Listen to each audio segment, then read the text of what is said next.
Good afternoon, everybody. My name is Justin Rood. I'm the director of the Congressional Oversight Initiative with the Project on Government Oversight. I want to say that I welcome you all, but you've, for the most part, I think, been here all day. So thank you for coming and being here and taking part in the sessions and making them as interesting and dynamic and I think as useful as they've been. I really appreciate that. I think we've thanked our host, the Partnership for Public Service, and the groups, the Democracy Fund and the Hewlett Foundation and Lodestar, who have helped fund this effort, and the many, many groups, starting with the Levin Center at Wayne Law, who have worked so hard to make the programming that you guys have gotten to enjoy today. So thank you to all of them, and thank you to you guys for coming and being a part of it. This session is on the failures of oversight and election security. And I am proud to be moderating this session, and I want to introduce my participants right here, who are welcome to take a seat. I'm so sorry, I didn't mean to get started before you were comfortable. We're going to start with a presentation by Kim Zetter, who's an award-winning investigative journalist based in San Francisco, who did a cover story in the New York Times Magazine in September on the crisis of election security. She'll be giving a presentation that's based largely on her findings and her work in this area in the past decade plus that she's been looking at this. She was among the first journalists to cover the Stuxnet virus after its discovery and has authored many of the comprehensive articles about it. She's also broken numerous stories over the years about WikiLeaks and Bradley Manning, NSA surveillance, and the hacker underground. We're joined for a discussion on the technical aspects of some of the work that Kim's done by Matthew Blaze, who is at the University of Pennsylvania School of Engineering. His research focuses on cryptography and its applications, trust management, human-scale security, secure systems design, and network and distributed computing.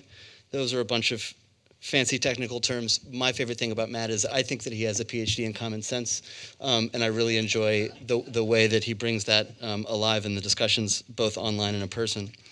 And lastly, we're joined by, we're joined by Jason Abel, who is with the law firm of Steptoe and Johnson. He is an expert in campaign finance and election law, and advises clients on a range of government affairs issues, including legislative strategy and process. Jason served as chief counsel for the U.S. Senate Committee on Rules and Administration under Chairman Charles Schumer, aka Chuck, and that is one of the, for those who work in this area, is one of the key committees in Congress overseeing and managing federal interests in American elections. We will start with a presentation from Kim, then we'll move into a discussion. And we are incredibly fortunate and grateful that that our panelists have agreed to stick around because there are some more sensitive, interesting, and intricate issues around technology and oversight. If there is interest from folks in continuing the discussion in an off-the-record format, then we will be doing that following the formal discussion. So without further ado, let me bring forward Kim Zetter. So this isn't quite an overview of a decade of work on this and findings, but we can get into that more on the Q&A session. What I want to do is just sort of give you an overview of the problems that we've seen with voting machines and what brought us here. I'm just going to start with...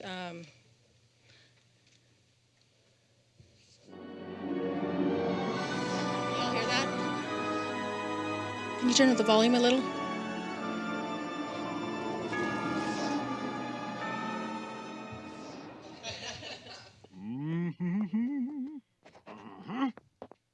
Hello, I'd like to vote for president, governor, and anything that will take money away from our parks and libraries. Use machine number 3. Oh, I can't fit in the booth. Use the double wide.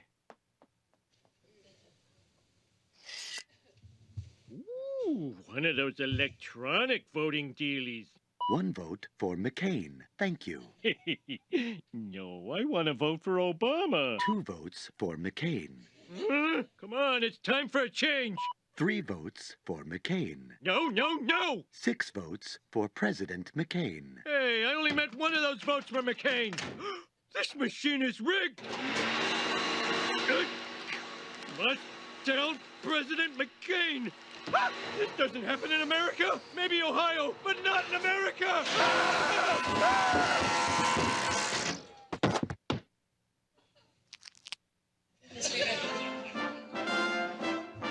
I think he should have said Florida, not Ohio. Anyways, okay, so that was 2008. That was art, right? Comic relief. Here we Very go, unusual. In 2012. fact, in the last hour, we have confirmed a second machine in Pennsylvania where the voters have taken video of them trying to vote for Barack Obama, and you see very clearly in one case a finger there, in another case the tip of a pencil pressing Barack Obama, and look what happens. Mitt Romney comes up over and over and over again. We have spoken to one of the voters who have experienced this. We do know that the machine that you're looking at here was taken out of commission, recalibrated, and put back into commission. As of now, we have 2 reports of voters who complained that their vote for Barack Obama in a Pennsylvania voting machine was changed to a vote for Mitt Romney. In both cases, the matter was remedied. In the one case, we know the machine was fixed and put back. We still are finding out what's happened to the second one. One was in Perry County near Harrisburg. The other one was in Union County in Pennsylvania. So we're going to continue to follow that. So we went from comic strip to real life, and the one of the voters who discovered the problem was actually a programmer, so he knew immediately the problem was the calibration of the voting machine, and he took a video of it. Oops, I'm sorry, wrong one. So this was in 2 counties, Perry County and Union County in Pennsylvania. Both counties were using paperless touchscreen machines. One machine was made by it was Diebold, later changed its name to Premier, and then purchased by Dominion, and then the other one made by ES&S, Election Systems and Software. But the interesting thing was his quote. He posted this on YouTube, and he said that when it happened, he immediately knew what the problem was, that it was a calibration issue, and he called over a poll worker to look at it. I called over a volunteer to have a look at it. She said, "It's nothing to worry about. Everything will be okay," and went back to what she was doing, and that's when he recorded the video. So that was 2012. Let's see, 2018. This is a video in, I think this was Indiana. A voter did this just last month, or this month in November, took this video.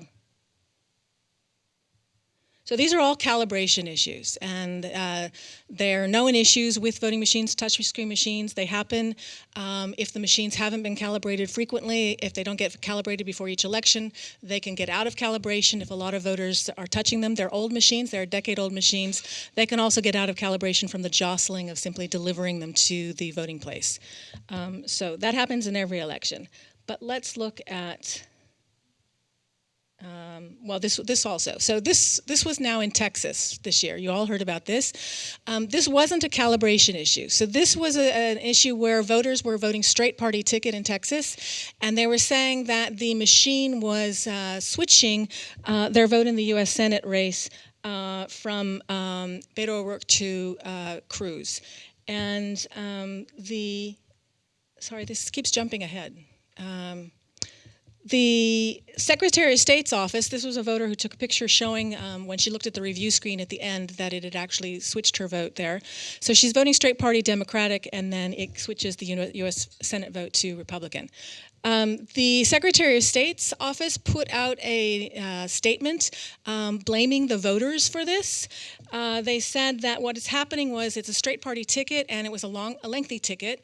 And so as the machine is rendering the pages of the ballot on screen, they said that the voters are touching the dial. These are Hart Intercivic E-Slate machines. They're not touchscreen machines. They're used with a dial that you turn to go up and down the ballot, and then you press a button to make your choice. And they were saying that as when a voter would pick the straight party ticket, as the machine is rendering those straight party votes, the voter is somehow still touching the machine, and the machine is accepting input from them and changing a vote if they're pressing the button unintentionally as the page is still rendering. The problem with this explanation, however, is that the same thing happened in 2016, and no one bothered to fix it. So they knew that this was a problem, and they continued to blame the voters. Something similar happened in 2007, and actually the Texas Democratic Party brought a lawsuit against the Secretary of State. It wasn't a matter of, in this case, the votes switching apparently when the page was rendering, but something was happening that there were crossover votes allowed. So a voter would vote straight party ticket, and then they would touch the screen or touch the voting machine, and it would switch to their an opposite candidate, but there would be no alert.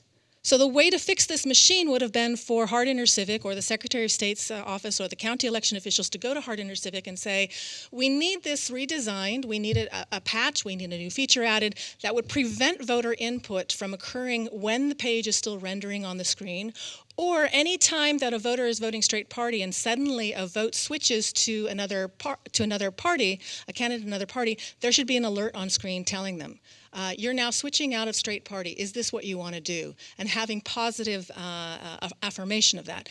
And neither of the election officials ever asked for that, and the voting machine vendors never created it. The software on these Hart-Inter Civic systems, Hart-Inter Civic is a Texas-based company, and about 67 counties are using the Hart-Inter Civic e-slate machine, and their software hasn't been updated since 2007.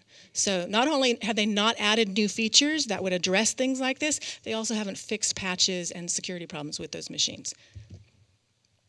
So, so this is a statement by Dan Wallach, who's a computer security expert at Rice University. He actually studied the Hart-Inter Civic machines in 2007, wrote a report about all the security problems that exist with the software, and it's the exact same software that he looked at in 2007.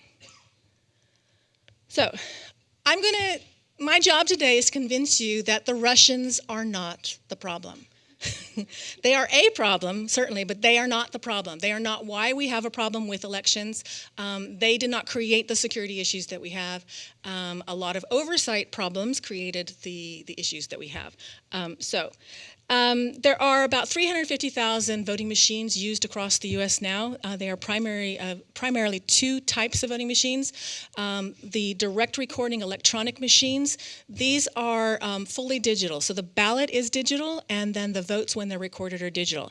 The DRE machines, they can use either a touch screen for input, or they can use, like I said, the dial on the Hart-Inter Civic machines and push buttons. But everything is all digital, and those machines cannot be audited. Some of these machines will produce a paper trail, meaning that there's a printer that will print out a receipt. It's behind a window. The voter doesn't take the receipt with them, but it'll print out something on this receipt as the voter makes the selections on the screen, and then this receipt will print out, and the voter is able to review that receipt and then press a button to say, okay, now cast the ballot. They don't take that receipt with them. The problem with those machines, however, is that receipt is generated by software. And so anyone who wants to subvert the machine can subvert the software to print out one thing so that the voter sees it and thinks, okay, yep, the machine recorded my votes accurately, and then record something entirely different in the vote database. So the other type of machine is the better machine. These are optical scan machines. These use a full-size paper ballot. It's a voter-marked paper ballot. The voter makes the marks, the voter checks the marks, and then it's put into an optical scan machine. That paper ballot can be audited. The problem, and I'll get that to a little later, is that very few states actually look at that paper. So having the paper means absolutely nothing. There is a third type of machine. It's called a ballot marking device. This is kind of a hybrid system where the voter can make the selection on a touchscreen machine, and then that machine will print out a paper ballot so the voter can look at the paper ballot, and then that gets scanned.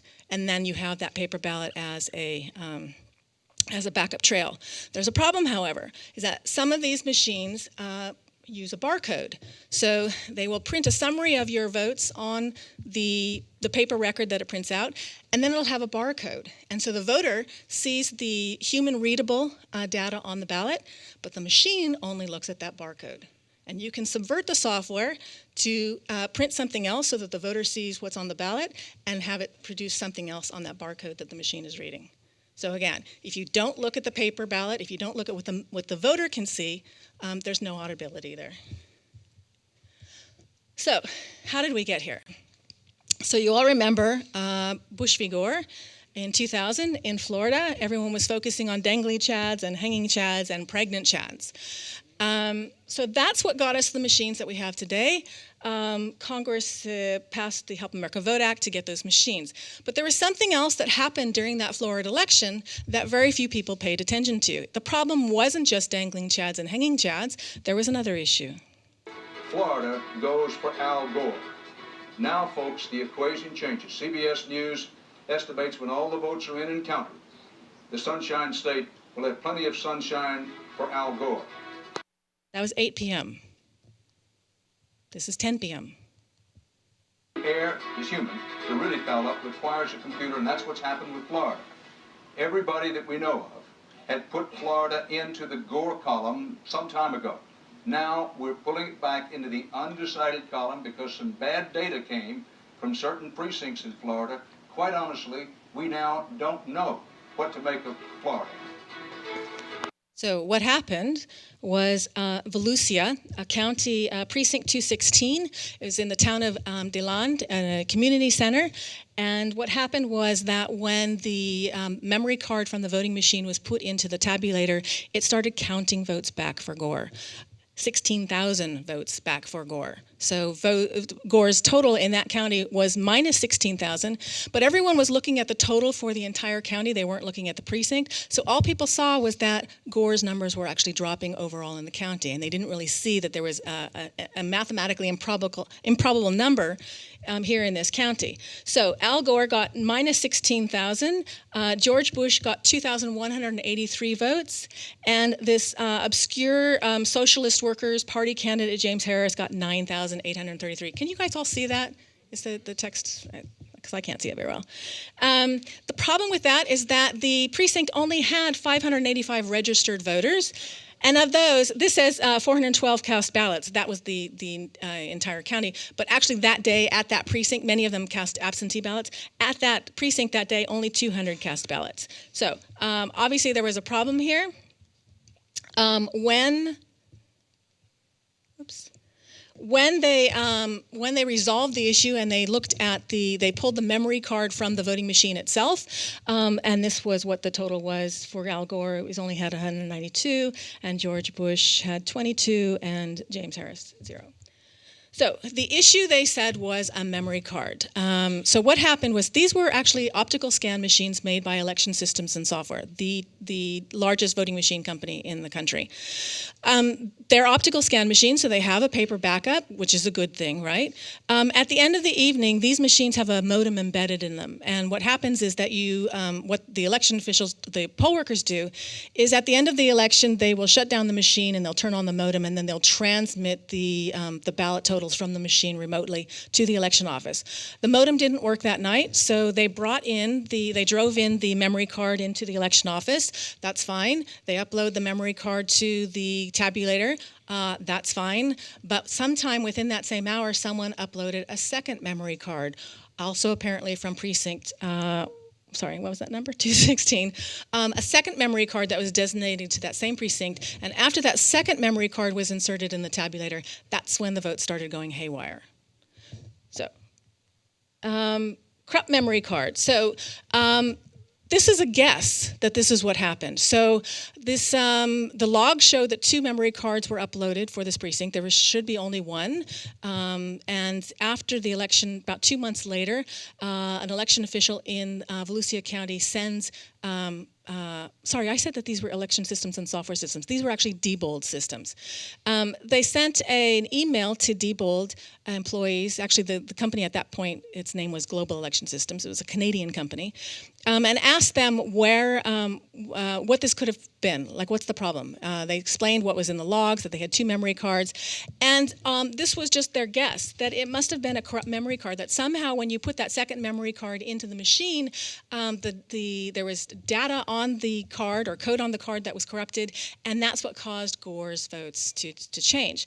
The problem with that explanation, however, is that it only caused Al Gore's votes to delete, and it caused other candidates' votes to increase.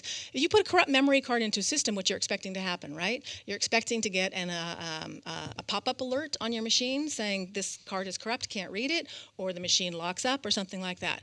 Instead, it deleted votes and added votes. But what's interesting was this statement in the email that the global elections systems engineer sent back to the Volusia County election officials. A corrupt memory card is the most likely explanation for the problem, but there is always the possibility, there's another explanation, that the second memory card or second upload came from an unauthorized source. What he's saying here is that it's quite possible there was a rogue memory card in the elections office that got inserted into that tabulator. And then another employee sort of laughs, haha, second shooter theory, all we need now is a grassy knoll.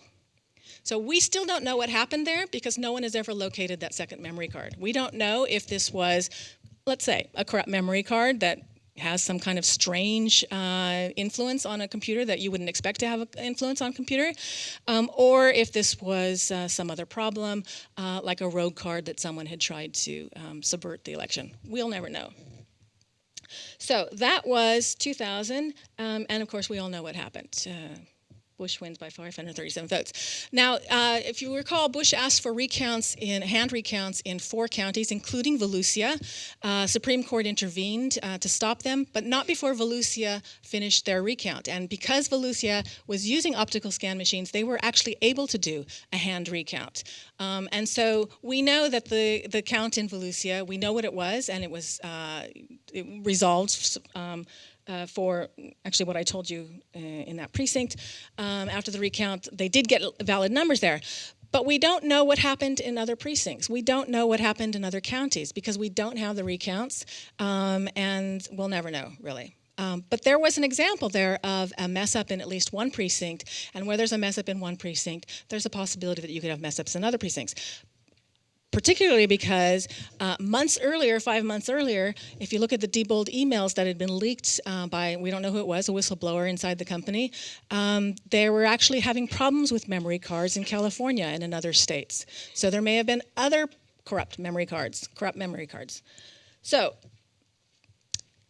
that's what led us to the Help America Vote Act in 2002. Lawmakers decided that they didn't want the debacle of Florida to happen again, so they wanted to get rid of those punch card machines. They blamed everything on the punch card machines. And so they gave states $3.9 billion to buy new voting machines, but also to do something else. So states were required to get rid of their punch card and lever machines and move to these. They weren't told what machines to buy, but this is what was now available, were the new electronic machines. But there was something else that happened with HAVA, and that was the consolidation of voter registration databases. So those voter registration databases that the Russians were going after in 2016 were consolidated because of HAVA. So until then, counties were using their own databases. Each county had its own voter registration database in many states, and under HAVA, they were required to consolidate them into a single database. HAVA didn't tell them how they should build those databases or how they should secure them. All it said was, secure the database. And that was it.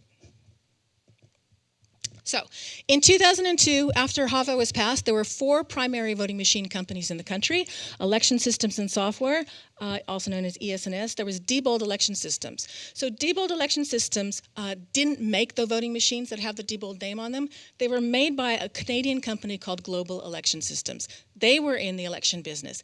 Diebold decided in 2001, while HAVA was in the process of being passed and negotiated, Diebold suddenly sees $4 billion on the table and decides that it's going to get into the election business. And it buys Global Election Systems 6 months before HAVA passes. So we had another company, Sequoia Voting Machines, and then the 4th company out of Texas, Hart InterCivic. That was in 2002. This is what it looks like today. Election Systems and Software is still in business. Diebold got out of the business after they got the money that they needed to get from HAVA, and in 2009 they sold. They initially tried to sell to ES&S until the Justice Department intervened and said no. And so they had to sell off half of their assets and contracts, some of their assets and contracts to this company called Dominion, which is a Canadian firm. And Sequoia Voting Machines, a month later, got out of the voting machine business and also sold to Dominion. So now we have 2 companies consolidated into Dominion, and then there's Hart InterCivic. So Election Systems and Software. Back in 2002, when when these four companies were set up, by 2006, Election Systems and Software and Diebold Election Systems controlled 80% of the voting machines in the country. So now it's primarily ES&S. Diebold machines are still there. They're controlled by Dominion. Dominion also has its own machines, but Election Systems and Software is the largest company now. I won't get into all the background of the voting machine companies, but you all remember this quote from the CEO of Diebold Election Systems, Walden Odell. This was in 2003. Remember, HAVA has passed in 2002. They're just now getting multi-million-dollar contracts with states to sell voting machines, and Diebold is in the process of, Diebold Election Systems was based in Ohio. Diebold was Ohio. Its Election Systems was initially Texas. But they were in the process of trying to get contracts to sell machines across Ohio. And Walden Odell was a fundraiser for Bush in Bush's elite Rangers. And he sent out this fundraising letter to top fundraisers saying that he was looking forward to helping deliver the Electoral College votes for Ohio to Bush in 2004. So they're in the midst of a contract there. They'd already got a statewide contract in Georgia. So all of the controversy that's happening in Georgia right now begins in 2002 after Diebold sells a $54 million contract to give Georgia statewide machines. So many states will, the counties are responsible for what machines they buy, and they'll buy different. So you'll have a patchwork of machines around the state. Georgia was one of the first to sign a post-HAVA contract, and they decided to get one single type of voting machine for the entire state. And they decided to get paperless machines. So they got these Diebold machines, 16,000 touchscreen units, 600 optical scan units. First time that they were used was in the November 2002 election. Right, remember, HAVA's only just passed. And so they are used in the gubernatorial race. This is a race between the Democratic incumbent Roy Barnes and Sonny Perdue, his Republican challenger. And the results of that race is a major upset. Perdue wins with just 51% of the votes, and it's the first time in more than 140 years that Georgia votes in a Republican governor. Also the first time that the incumbent governor failed to win his second term since 1978. So everyone says, well, there's logical reasons for this. Barnes altered the Confederate symbol on the state flag, and so people are angry about that. And also Bush was doing stumping for Sonny Perdue. So everyone said it's logical that he would have won. Even though it's surprising, it's logical.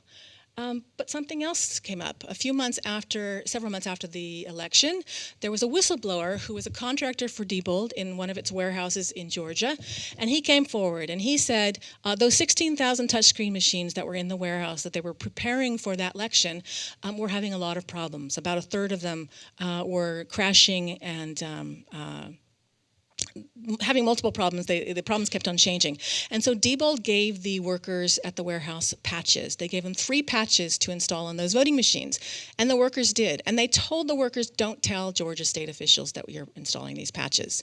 And so no one ever looked at these patches. The voting machines are supposed to go through some kind of lab for federal testing and certification, but no one examined the patches. So no one knows what was in those patches except Diebold. Speaking of the lab that passed and tested the Diebold machines, Wiley Laboratories, based in Huntsville, Alabama, said that this is the best voting system software we've ever seen. So this is 2002. They passed that. I think the statement was in 1997 when they passed these were at that point global election systems machines. 2003, after the gubernatorial election in Georgia, and after the whistleblower comes forward and talks about patches, someone discovered that the Diebold FTP server was unsecure, and they found the actual source code for the voting machines on this unsecured server. And this person gave the source code to 3 researchers at Johns Hopkins University. And so they dug through the code to see what kind of vulnerabilities they could find. They found the first ones within just 30 minutes. They had a hard-coded decryption key inside the software. So if you've got a hard-coded decryption key inside the software, anyone who looks at that source code now has the key to unlock the encryption. It had actually been discovered by someone else in Ohio back in 1997. And that person had told Global Election Systems, you've got to take that hard-coded key out of there. That's a static key. It means that it's the same key for every single debold or global system sold in the country. And it's a basic security no-no, that you don't put a hard-coded decryption key in system, and they never fixed it. They never took it out. So this is 2003, it's still there.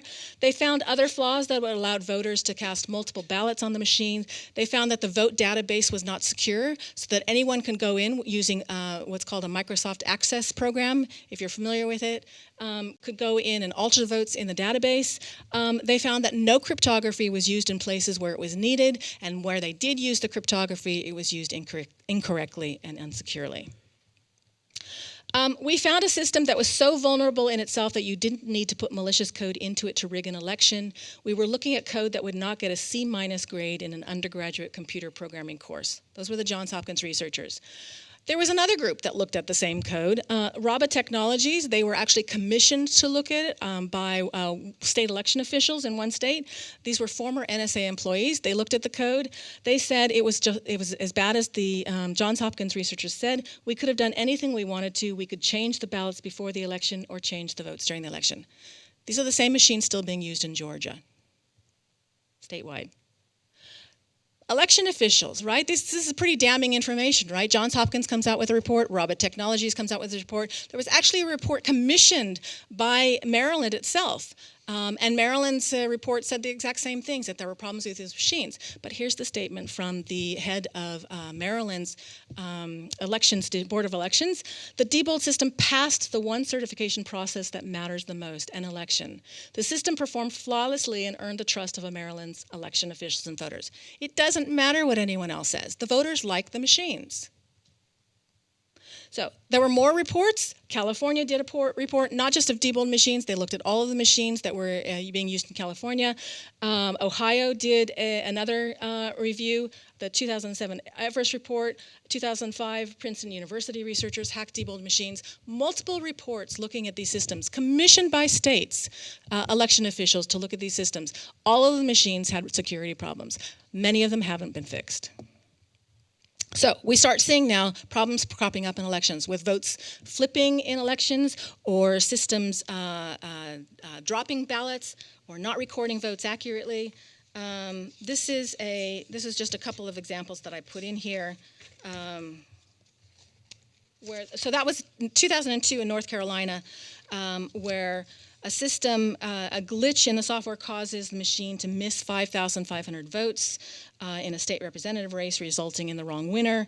In 2002 in Texas, 2 Republican commissioners win by a landslide, but when the votes get recounted by hand, this was an optical scan machine, they discovered that the 2 Democrats had actually won. This is a major issue that came up in 2006 in Sarasota, Florida. So if you're all following what's happening in Florida right now in Broward, is it Broward County, where all the undervotes are happening? So this was a major problem in Florida in 2006 with undervotes as well. These, however, were on paperless machines. These were machines made by election systems and software. The ones now actually have a paper backup, the ones in Broward County. But anyway, Sarasota, this was a congressional district race. 18,382 ballots didn't have a vote cast in that race. 10 times the normal undervote rate. The normal undervote rate in an election is between 1% and 2%. So 10 times the normal undervote rate. The winner only won by 400 votes. So these were, as I said, touchscreen machines, no paper. So the question was, did the voters intend to leave that race blank, or did the machine not record the votes? Election supervisor in Sarasota County insisted that no one complained about the machines until after their candidate lost. So they insisted that this was basically just sour grapes and that voters were making up problems with the machine because they didn't like who won. Except I did a public records request. They actually had a call-in center set up on election day day. And anytime voters were complaining about systems, the poll workers would call into this call center, and they would record what they were complaining about on these call logs. And so I discovered that voters in 19 counties were complaining, 19 precincts in Volusia County, Sarasota, were complaining about the machines not recording their votes. So they were saying that they would press the machine and it wouldn't recognize that they were pressing it at all. Or they would press the machine for one candidate and it would register a vote for another. And so they were complaining. And they weren't just complaining on election day. It turns out they were complaining 2 months earlier during the primary about the same problem. But the election official insisted, and she's telling reporters, no one complained about these machines. But I had the paper showing that they were complaining about the machines. Other thing that we discovered was that 3 months before the primary, Election Systems and Software, which made the voting machines, actually sent an email to all of the counties that were using its machines, telling them there's a problem with our machines. They were calling it a smoothing filter issue. And they were saying that you're going to have to tell voters that they should press the machine for 3 to 5 seconds for it to register their vote. And they actually supplied county election officials with a sign that they could post at precincts. And Sarasota didn't post the signs. So after the election supervisor was actually caught on tape at a conference for election workers, election officials, and she made this laughing joke that, if you remember, I got records requests from 19 counties, showing that 19 precincts were complaining about the machines. She made this joke to election officials that her county was now going to go paperless. She was no longer going to keep those call-in records so that no one could get them. Optical scan machines. Where are we? Okay. Optical scan machines. There are, in terms of the paperless machines, there are currently 5 states that are using only paperless voting machines. And then in addition to that, there are another 10 states that are using paperless voting machines in some precincts, not statewide. But there are 80% of voters in the country today that are using optical scan machines or DREs that produce a paper trail. And that movement started with California in 2004 after they discovered that Diebold had installed uncertified software on voting machines in 19 counties. California passed a law basically requiring paper trails on all of its machines in California. And after that 2006 Sarasota incident in Florida, Florida passed a law as well requiring paper ballots or paper trail. Ohio passed the same law. So everyone thinks now, great, we're going to optical scan machines, right? These machines are more secure, right? No, but they have a paper audit trail. So let's look at an incident that occurred in California. This was in Humboldt County in 2008. Humboldt County decided that they were going to do a special transparency project for this election. And they decided that they were using a Diebold optical scan machine, and they decided that they were going to do a parallel testing. They bought a Fujitsu off-the-shelf scanner, and they ran the ballots first through the Diebold system, and then they ran the ballots through the Fujitsu system. Everything was fine, right? And then several days after the election, they discover when they run them, they didn't run them on the same day. They ran the Fujitsu ones a few days later. And when they ran those a few days later through the Fujitsu system, they discovered that they were missing about 197 ballots. And so they go back and they look in the logs of the Diebold system, and the Diebold system doesn't show those ballots were ever scanned at all. But on the night that they'd scanned the ballots, the machine printed out a receipt showing that they had been scanned. So they have a receipt showing that they were scanned on that day. They show that the ballots were actually in the system for several days, and then suddenly 2 or 3 days after the election, they just disappeared. And there's no trace of them in the logs. So they have no idea what's happening. Diebold ended up saying, oh yeah, it's a known glitch. We actually told you about this months ago. We told one of your workers, here's the email that we sent with them. The worker no longer worked in the office. It was never passed down to anyone. But Diebold said it was a known glitch, that under certain conditions, the machine would simply drop a batch of ballots. Okay? The problem, again, was not just the dropping of the ballots. The problem was that it didn't appear in the log anywhere. So California decides to investigate this system a little bit, and what they discover is that in the Diebold system, there is a clear button in the log file that would allow anyone to delete that log file, just by pushing that clear button. No other authorization. There's no alert saying, hey, do you realize you're deleting the log? So that's not even the issue that's related to the ballots disappearing. But what they've discovered now is that the logs are not secure. And this system, even though the standards for voting machines require adequate logs, require everything on a machine to be logged, this machine got passed by the federal testing and certification. So it's not adequate logs. It's lost 197 ballots, and there's no record in the logs that the ballots were ever there. And then in addition to that, anyone can delete that log. So we're in 2018, right? 2016, we suddenly had a wake-up call for everyone across the country where election officials were told, the Russians are after us, the Russians are after us. You've got to secure your systems. And so election officials seem to be saying now, finally after a decade, okay, we get it. We're convinced us. The voting machines are not secure. We're going to do things to fix that. But they're also saying in 2018, let's do internet voting. Let's do mobile phone voting. And don't tell us it's not secure, because we're tired of hearing that. So actually, let's go back to that. 30 states are offering online voting in one form or another. Audits and recounts, I'm just going to cover this just briefly. So I talked about the paper trail, right? So optical scan machines, they feel more secure. We feel like, okay, we've got that paper trail, we're all right, except that states aren't doing audits on those. Where they are doing audits, oftentimes when they will do audits or even a recount, like what they're doing right now in Florida, a recount is all they're doing is they're rescanning the ballot through the same machine. And if you've got a problem with the software the first time you scan it, you're going to have a problem with the software the second time you scan it. They also have a problem with the kinds of, so when they're doing audits, there are many states that have audit laws. California has an audit law. Usually it is a 1% of randomly chosen precincts if the votes margin is 1% or less. All that means is that if you have a close race, you will take a randomly chosen precincts, 1% of precincts, and you'll take some ballots from those 1% precincts. But unless you're taking ballots from every precinct across the county, you're not going to catch problems in other counties. If the county has a problem, but it's not in that 1% precinct that you've chosen randomly to audit, then you're not going to find it.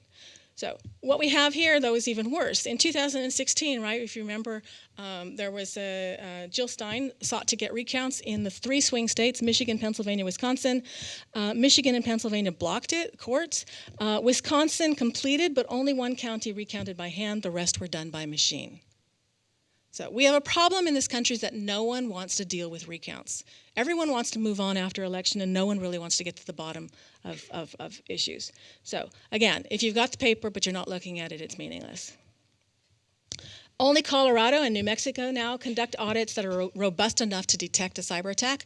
Colorado is doing what's called a risk-limiting audit. They're actually doing one right now as we speak of the 2018 elections. They did the first one in a pilot project in 2017 for the 2016 election.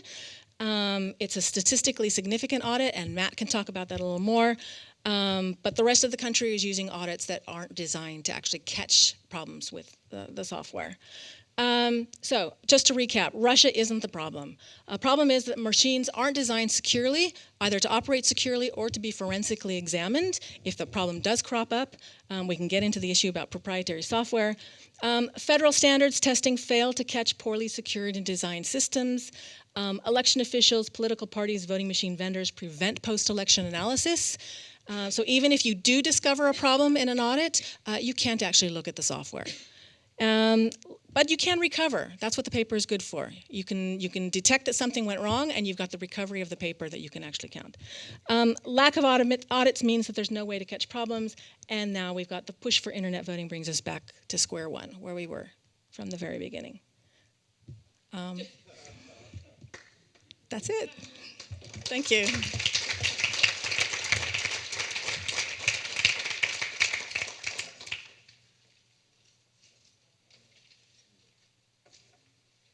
Thank you, Kim.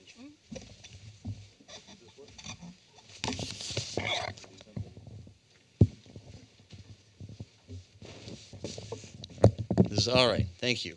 Thank you, Kim. That was an extraordinary amount of useful information delivered like a punch to the gut. And it occurs to me, as somebody who's cared about oversight for a very long time that one of the unique challenges of elections, as you mentioned, is that you have a very small window in which there's an appetite to review what's going on.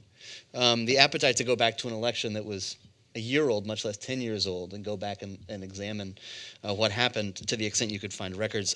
There's not an appetite, because there's this, at the most basic level, there needs to be an assumption that our systems are sturdy enough that the results that we're working with are the results that are legitimate enough that the actions that were taken subsequent to those can be trusted.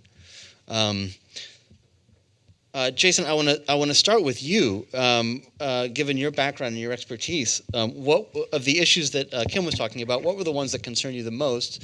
And if you were in Congress in charge of telling, you're with the majority office and you're telling people what they need to be looking into, let's say, let's create a job for you here, where would you start? How much does it pay? No, I'm kidding. I think one of the issues that Kim brought up, and it's something that I believe Senator Wyden from Oregon is looking at right now, and that's really digging in on some of this secrecy from some of these companies, the unwillingness to turn over some of the codes, and some more of the information.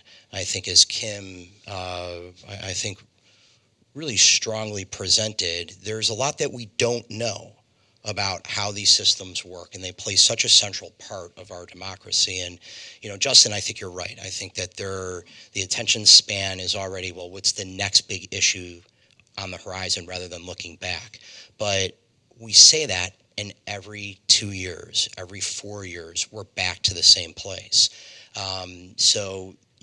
When I don't know how many years ago it was, 8 or so years ago, when there started to see the consolidation of these voting machine companies, ES&S and Diebold, when we were on the Rules Committee, we started looking at that.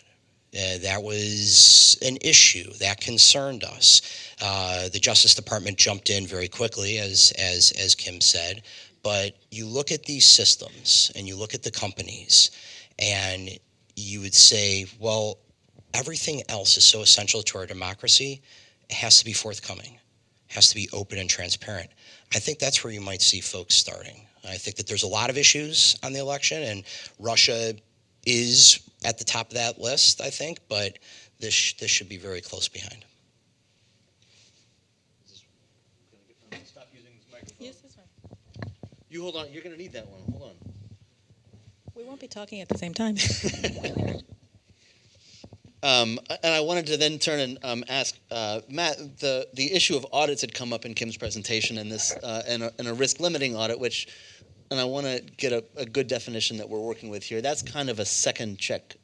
Is that an audit only if there's a problem or a concern that's detected, or is that something that a state or a county does just to make sure that they can stand by their results? Right. So the risk limiting audit is basically a technique for detecting whether or not the software that was involved in the election process was in fact faithfully behaving.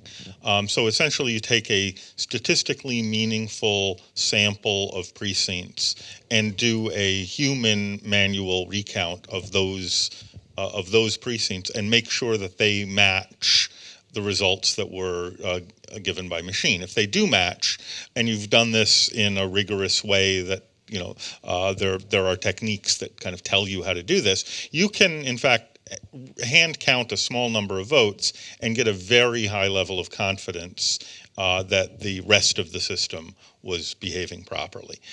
So this is a really powerful technique, but you do it not just when the races are close, you do it not just when you'd normally statutorily call for a recount. You have to do it after every election, after every race. And as Kim mentioned, there are only a couple of states that are doing anything like this yet, and in fact, in many cases, it would require a change in law to provide for it. I should also add that you can only do this when the machines produce an artifact of the voters' choices that really does meaningfully reflect what the voter intended to do. And a large class of voting machines used in this country, the DRE machines, don't even give you that artifact.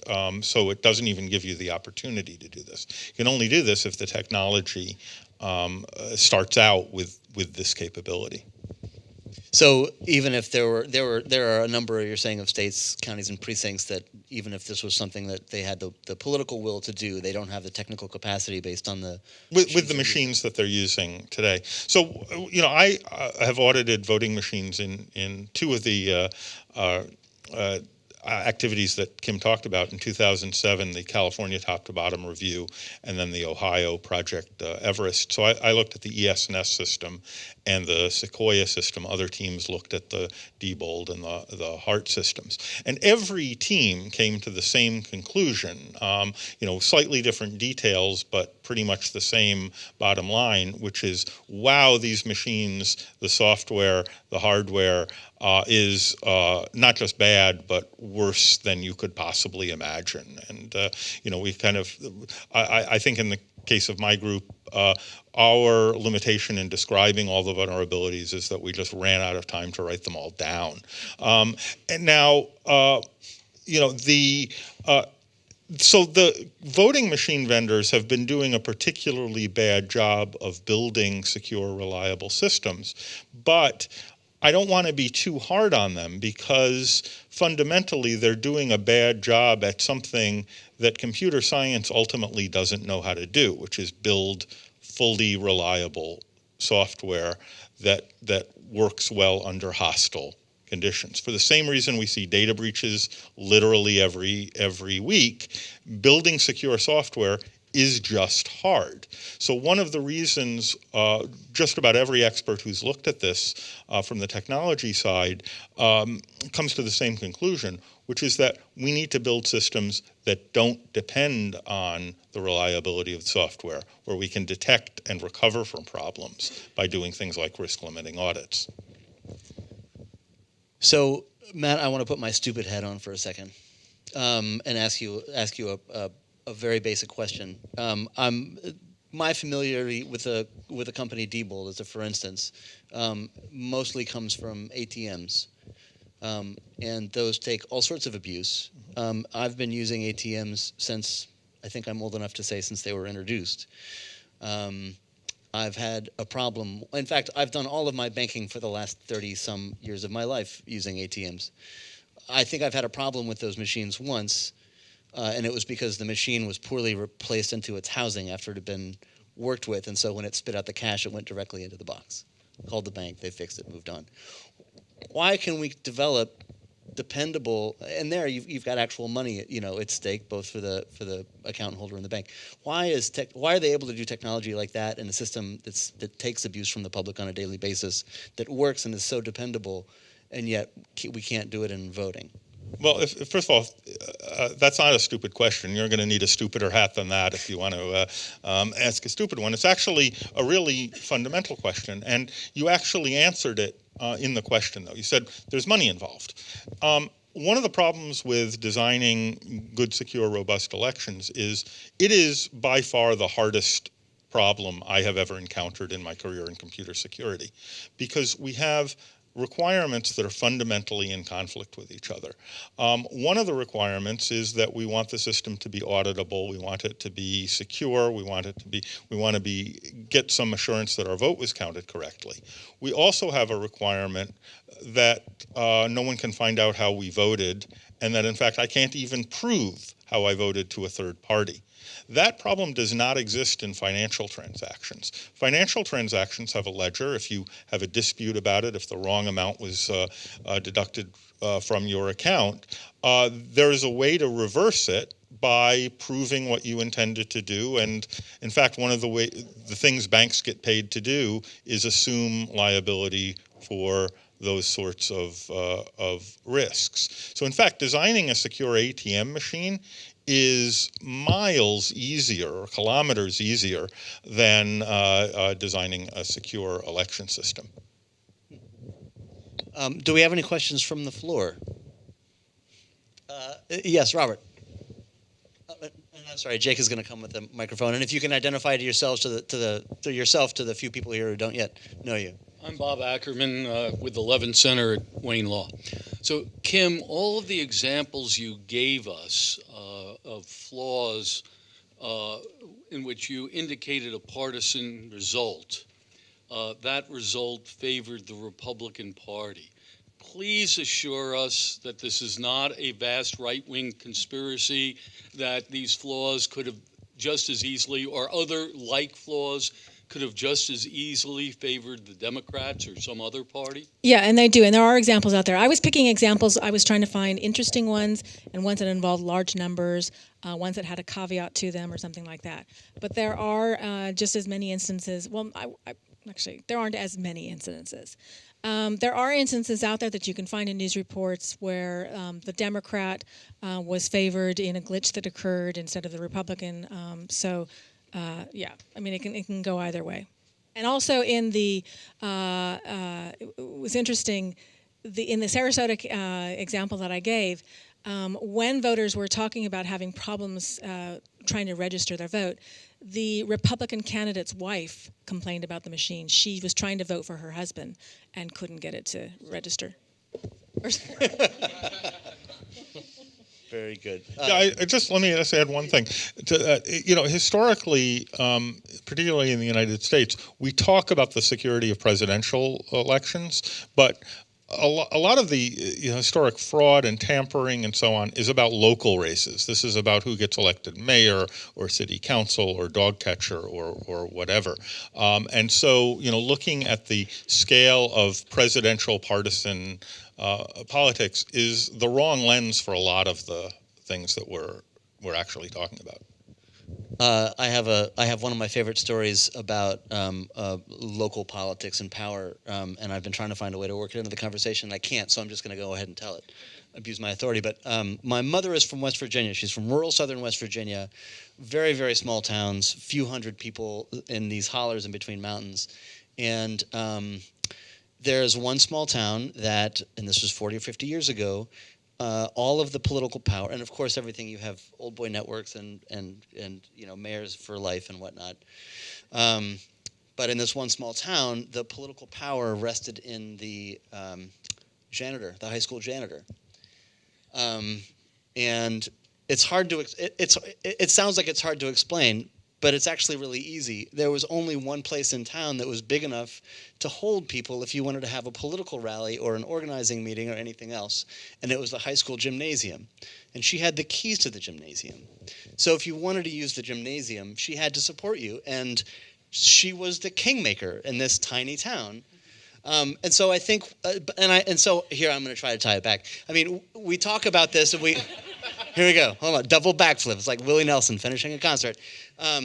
We talk about these issues. We think about them as these massive, these massive national programs. We think about them in presidential elections. But so much of what you're seeing, is this administration at the state and local level, where you do still have in pockets, the janitor that controls this, or the organization that handles that, and power is that not. was a reach. Oh well, I tried anyway. Okay, Daniel. But no, you're right. You're right. You're absolutely right.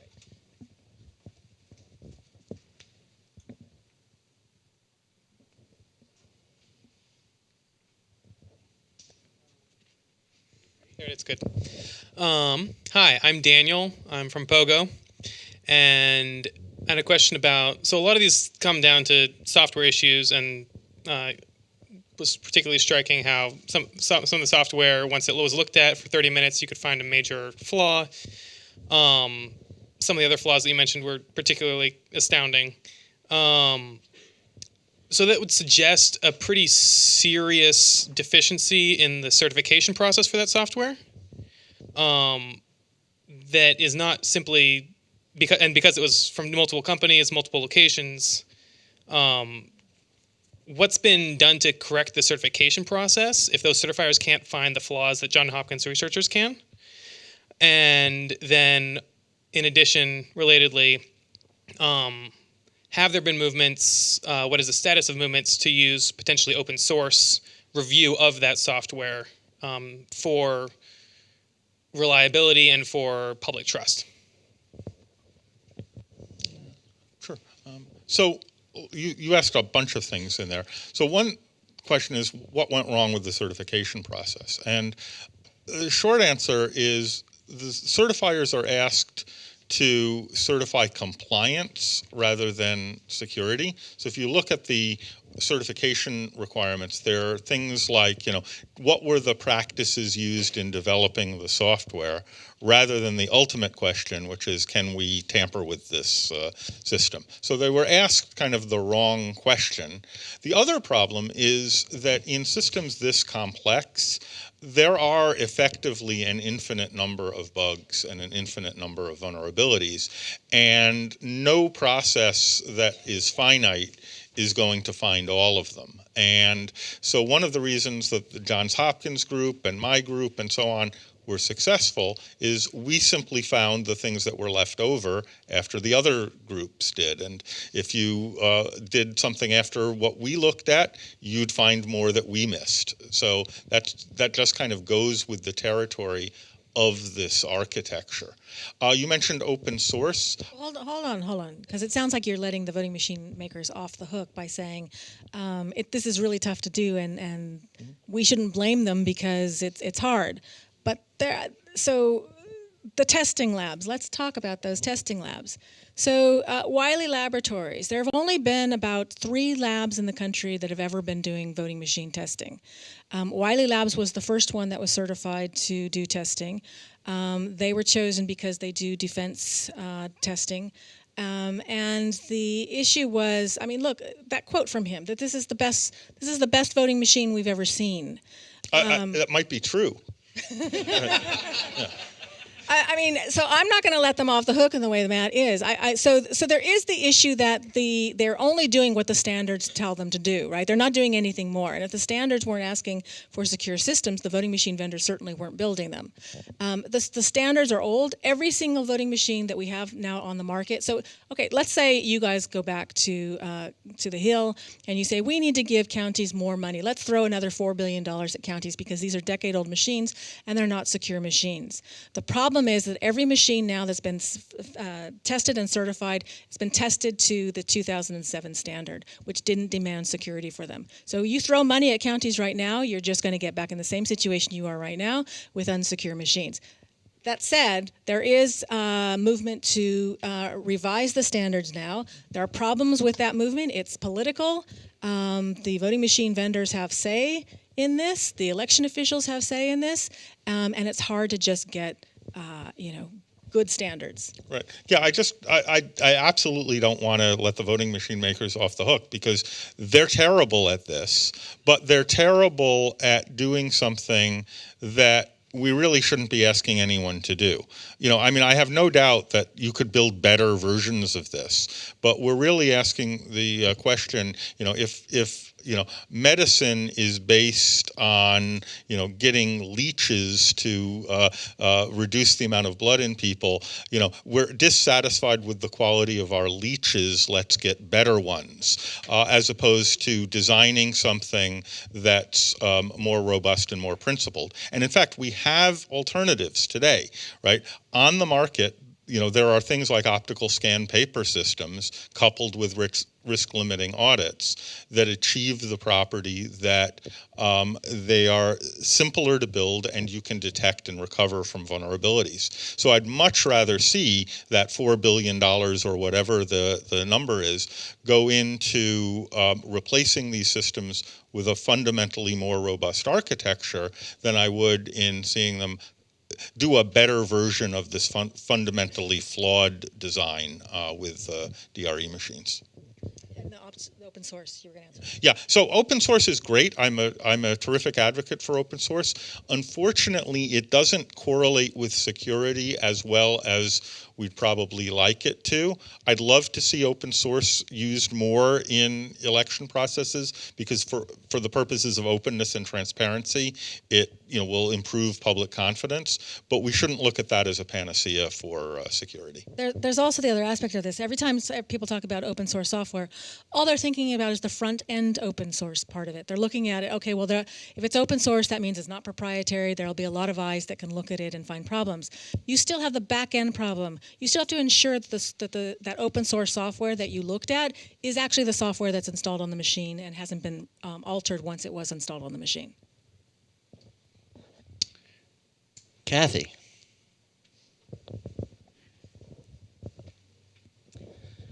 Hi, my name's Kathy. I'm from the House. I have kind of a two-part question. Zooming way back out from sort of the details of all of this, what do you think was so different about 2001 versus this most recent election, where after the Bush v. Gore, all of that, Congress took action?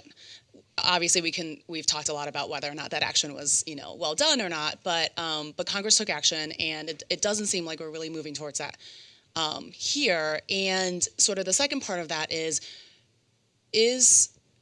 sort of the solution congressional action, or is it perhaps kind of doing this in the courts, sort of like a whack-a-mole, and sort of fixing each little jurisdiction by itself? And if the answer is one or the other, why or why not? I think it's. Do you want to? Well, I'll just say something and then I'll pass off to you. It's definitely not whack-a-mole. That's what we got with the paper trail. So we had California because Rush Holt tried multiple times, 5 times I think was the count, to try and get legislation that would require paper trails and audits in every state, and couldn't get it passed, couldn't get any kind of buy-in from it. And so states had to do it on their own. And so we had this sort of whack-a-mole thing, but we have patchwork, and they're not all doing the way that it should be done. So I think that the Secure Act right now would do this. It would have paper trails, it would have audits. The problem is that you guys keep futzing with it. And it was good the way it was written, and what happens is that it gets altered and tweaked, and so by the time you come out with something, it's not what was the secure thing that you had in mind. I'll just briefly, and then I'll pass it off to you. The Secure Act was calling for mandatory manual audits, and it gets tweaked with, it allows, with a loophole, you don't have to do manual audits, it would be manual or machine audits. If you're allowing that loophole, if you allow that machine audit, that's what election officials are going to do. And that machine audit means just passing those ballots through the machine, which could be flawed software the second time. It has to be manual. Yeah, I think those are really good questions. Why haven't members of Congress stepped up and done anything since? The resistance for the federal government to involve itself in state and local elections is extraordinary. When you attempt to negotiate a bipartisan, because more or less it has to be bipartisan to get to the votes needed in the Senate to break a filibuster, you're dealing with members of the Senate in particular that do not believe the federal government should have any role whatsoever in state and local elections. So when your starting point of negotiations is absolutely nothing, that's difficult. So you need a scandal big enough to where those that believe that the federal government shouldn't be involved actually say, yeah, actually, maybe in this one time we should get involved a little bit. That was Bush v. Gore, right? The scandal wasn't big enough. I mean, it sounds crazy. I don't believe that, but it was scapegoated to Russia, so it wasn't even addressing the right problem. I think there were multiple problems. I think Russia certainly was a problem, and I think you see bipartisan legislation like the Honest Ads Act and multiple problems, multiple solutions. But the problem wasn't overwhelming enough in this political and partisan environment where you have an individual like Senate Leader Mitch McConnell saying, yeah, actually it's going to serve our interests, meaning Republican interests in the Senate, to actually address this. It's happened in the past, but now it just isn't at that level. We can sit here, we believe it is, but that's what it takes. It takes that massive scandal to overcome that particular opposition.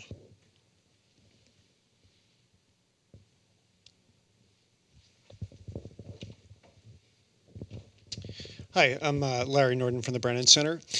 Kim, that was a great presentation, and a lot of the conversation is focused here on voting machines. I do want to take it a little bit back to Russia and the 2016 election, and if you look at what we know about what was targeted in 2016, it wasn't the voting machines. It was a vendor of electronic poll books, apparently. It was attempts to get into registration databases.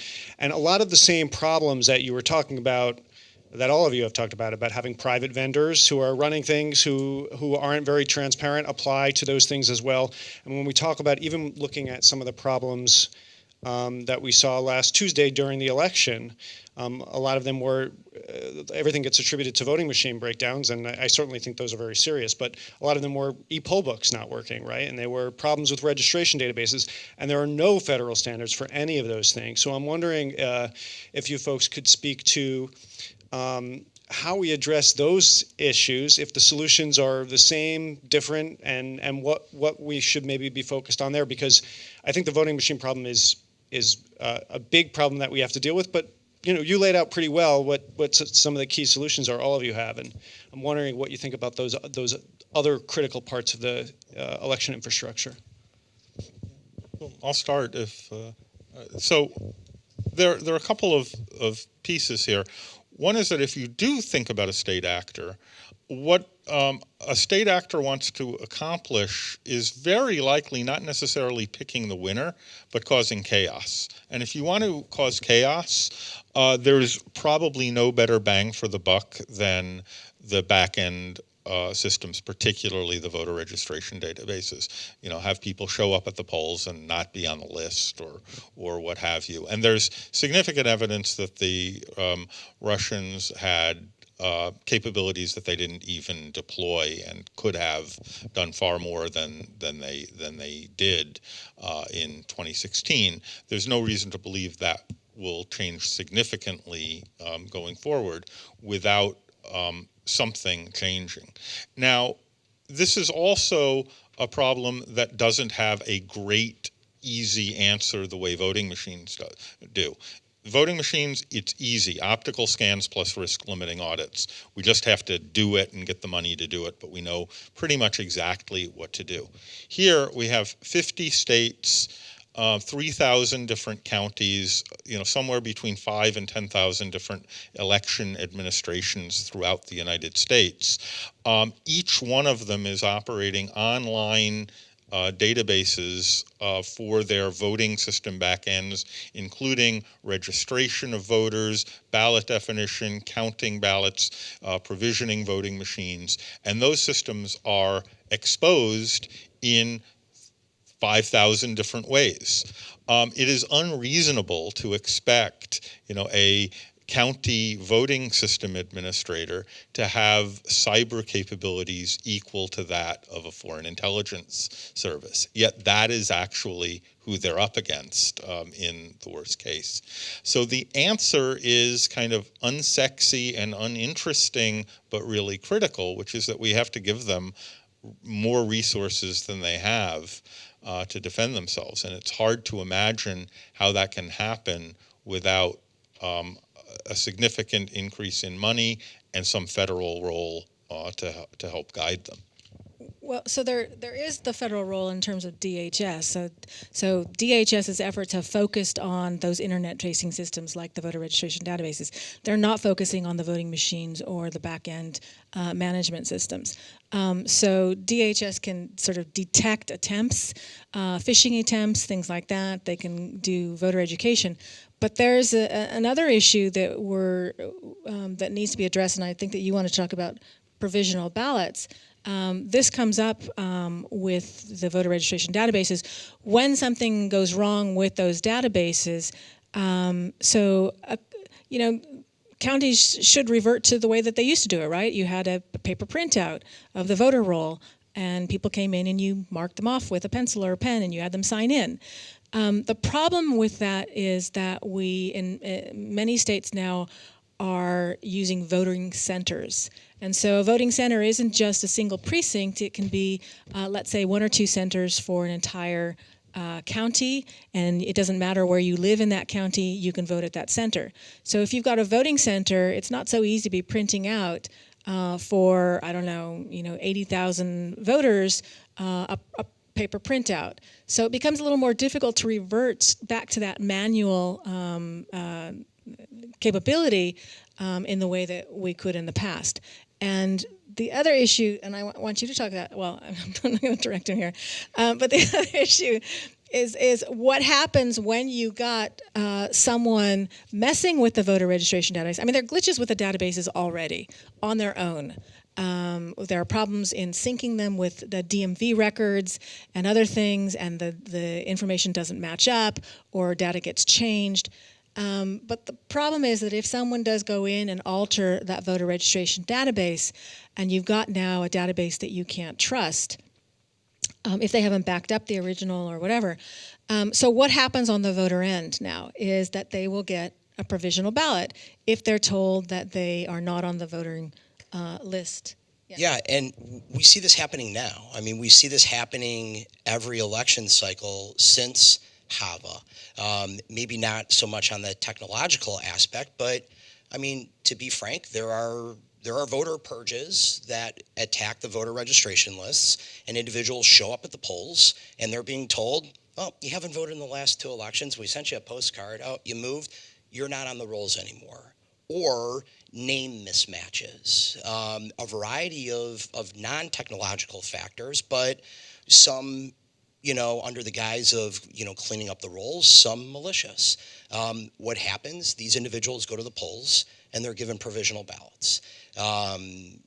Sometimes you have overworked poll workers, not even doing this maliciously. There's long lines. A problem happens with the machines, and here, it's quicker. Here's a provisional ballot. Just do this. This, to me, we're talking about a lot of nightmare scenarios. Fast forward a couple years, 2020, let's pick on Ohio here. There's a 30,000 vote difference, and there's 100,000 provisional ballots out there. There's no consistent standards for counting these provisional ballots. We don't know really why the provisional ballots were given out. Maybe there was a technological issue. Maybe there was a voter purge. We don't know. These are issues that they're in the, they're in the weeds. It's hard for Congress to fully address that. They addressed it once, and we got HAVA and provisional ballots. But it is something that you want to look at an issue moving forward. Cleaning up how we deal with provisional ballots and setting standards is definitely something that should be done. It's not even being tracked now. If I could just jump in, I heard somebody mention provisional ballots, and I do need to note that POGO, the Constitution Project at POGO, just released a study on provisional balloting procedures in states and the legal hurdles that some officials in different states face turning to a provisional ballot, which would be the case, or which is likely to be the case if you do have a corruption in a voter registration database. I think that there are some, the report's great, you can find it on the website, and there's some very interesting and serious concerns about the way states have written their own laws that wouldn't necessarily make it possible to turn to an alternative voting system like provisional ballots if there was an issue that everyone on this panel is sitting here and telling you is inevitable. Yeah, I just want to say about provisional ballots is that no one is tracking how many provisional ballots are used, and if they were, you would find out that there are more provisional ballots being used now than ever before, and it's become the easy solution. Anytime that there's a problem, throw a provisional ballot at a voter. But a voter is coming into that precinct fully expecting to be registered. They believe that they're registered. They are expecting to come in and cast a ballot that's going to get counted, and the provisional ballots are not a guarantee that it'll be counted ever. And it's not just that so there are multiple issues, is that the election officials have a small window of period after an election happens in which they can do the canvassing and the certification of votes. And the more provisional ballots you have, they have to resolve those questions about all of those ballots. So we've increased the number of provisional ballots, but we haven't increased the time that the election officials have to actually resolve issues with those provisional ballots. And so many votes don't get counted simply because election officials haven't had time to actually determine whether or not you are a valid registered voter. Well, and I would add, in some cases, the burden is on the voter to attempt to cure the issue. I was down in Memphis for this last election, and the Shelby County Election Commission was, the poll workers were handing out provisional ballots like it was candy. They had massive voter registration issues with their database, the system, the communication lines broke down, and they didn't know why there were so many provisional ballots given out. A voter that isn't up to speed on all of these issues, that doesn't follow the back and forth, they walk in, oh, their name's not on a list, but here, you can vote via provisional ballot. They're not going to know, right? They're not going to get that instruction from the poll worker to say, you have 48 hours now to go to the election commission and show your identification to try to cure this. And that time is extraordinarily limited because we have seen there is a desire in some circles to believe the election ends on election night. And that is just simply not true. I want to note the time here, and I know that we have a lot of expertise, and there's a real, I think, concern and urgency around this issue. This is the time that we have for the open discussion, and I want to thank everybody who came to be a part of this session and a part of this conference. We do have a few minutes after this that we can explore some more of these issues in greater depth. We'll be doing that in an off-the-record and close-to-media session. But good news for those of you who are members of the media or don't want to stick around, because there's an open bar around the corner. And we'll be getting the reception underway. So for those who would like, we're going to take a couple minutes of break here. The reception is at Toro Toro at 1300 I Street Northwest, just around the corner. And I understand there's an advance party there now. And you will be greeted with open arms and an open bar. So thank you all very, very much for coming, for being a part of this day, this Pioneer Oversight Summit. I can always be reached at justinrood@pogo.org if any questions or thoughts or comments about today's events or any of the sessions come up, and we'd be more than happy to get you in touch with those who organize the panels, the speakers on the panels, with your colleagues who are here. The important thing is that we're all here, we're doing the important work together, and thank you for being a part of it and dedicating your careers and your work to trying to make this a better country.